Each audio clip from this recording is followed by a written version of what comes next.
अगर मैं तुमसे कहूं कि तुम्हारे अंदर एक नहीं, तीन लोग रहते हैं, तो शायद तुम्हें ये अजीब लगे। लेकिन द ईगो एंड डाइड में सिगमंड फ्रायड यही कहते हैं, तुम्हारी हर सोच, हर डिसीजन, हर गलती इन तीनों की लड़ाई का रिजल्ट है। और अगर तुमने इन्हें समझ लिया तो तुम खुद को समझ जाओगे। पहला किरदार आईडी तुम्हारा सबसे पुराना हिस्सा है, जन्म से ही मौजूद। ये लॉजिक नहीं समझता, ये बस एक ही भाषा जानता है, मुझे अभी चाहिए। भूख लगी, अभी खाना चाहिए। गुस्सा आया, अभी निकालो। डिजायर आया, अभी पूरा करो। आईडी को ना सोसाइटी से मतलब है, ना फ्यूचर से, ना कॉन्सिक्वेंसेस से। ये सिर्फ प्लेजर चाहता है और पेन से भागता है। अब सोचो, जब तुम बिना सोचे इंपल्सिव डिसीजंस लेते हो, जब तुम बाद में रिग्रेट करते हो, वो तुम नहीं, तुम्हारा आईडी कंट्रोल ले चुका होता है। दूसरा किरदार सुपर ईगो। अब आता है तुम्हारा इनर जज। सुपर ईगो तुम्हें हर वक्त जज करता है, ये सही है, ये गलत है, ऐसा नहीं करना चाहिए, लोग क्या सोचेंगे। ये तुम्हारे पेरेंट्स, सोसाइटी, कल्चर, इन सब का मिक्स है। जब तुम गिल्ट फील करते हो, जब तुम खुद को पनिश करते हो, जब तुम ओवरथिंक करते हो, वो सुपर ईगो बोल रहा होता है। लेकिन प्रॉब्लम यह है, सुपर ईगो अक्सर बहुत स्ट्रिक्ट होता है। ये परफेक्शन चाहता है और परफेक्शन इम्पॉसिबल है, इसलिए तुम खुद से कभी सेटिस्फाई नहीं होते। तीसरा किरदार ईगो। अब आता है असली प्लेयर, ईगो। ईगो मीडिएटर है, आईडी और सुपर ईगो के बीच का निगोशिएटर। आईडी कहता है अभी मजा चाहिए, सुपर ईगो कहता है ये गलत है।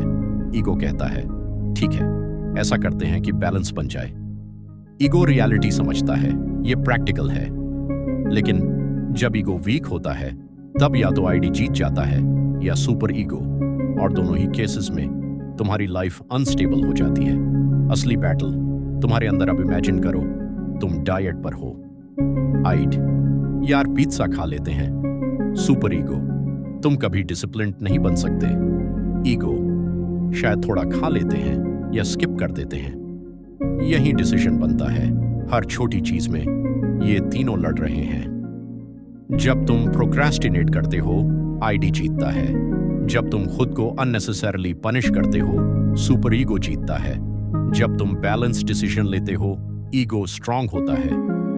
मॉडर्न प्रॉब्लम क्यों बढ़ रहा है? कॉन्फ्लिक्ट। आज के टाइम में आईडी को फ्यूल मिल रहा है non stop. Social media, reels, instant gratification, सब आईडी को स्ट्रांग बना रहे हैं। अभी डोपामाइन चाहिए, अभी एंटरटेनमेंट चाहिए।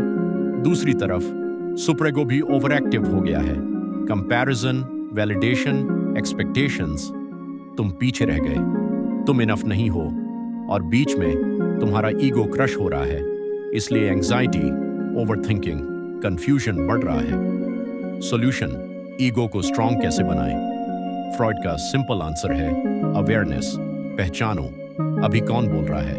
क्या ये इंपल्सिव डिजायर है? आइड।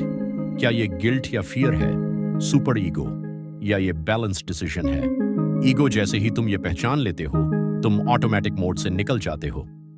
प्रैक्टिकल तरीके 1, पॉज करना सीखो। डिसीजन लेने से पहले 5 सेकंड रुकना ईगो को एक्टिवेट करता है। 2, खुद से सवाल पूछो, क्या ये सही है या बस इजी है? 3, एक्सट्रीम से बचो, ना पूरी फ्रीडम ना पूरा कंट्रोल, बैलेंस ही पावर है। 4, सेल्फ अवेयरनेस बिल्ड करो। जर्नलिंग, साइलेंस, रिफ्लेक्शन, ये ईगो को ट्रेन करते हैं। फाइनल ट्रूथ, तुम्हारी प्रॉब्लम ये नहीं है कि लाइफ मुश्किल है, प्रॉब्लम ये है कि तुम्हारे अंदर केओस है। और जब अंदर क्लैरिटी आ जाती है, तो बाहर की प्रॉब्लम्स छोटी लगने लगती हैं। फ्रॉइड हमें यही सिखाते हैं, तुम्हें दुनिया जीतने की जरूरत नहीं है, तुम्हें बस अपने माइंड को समझना है, क्योंकि असली कंट्रोल बाहर नहीं, अंदर है।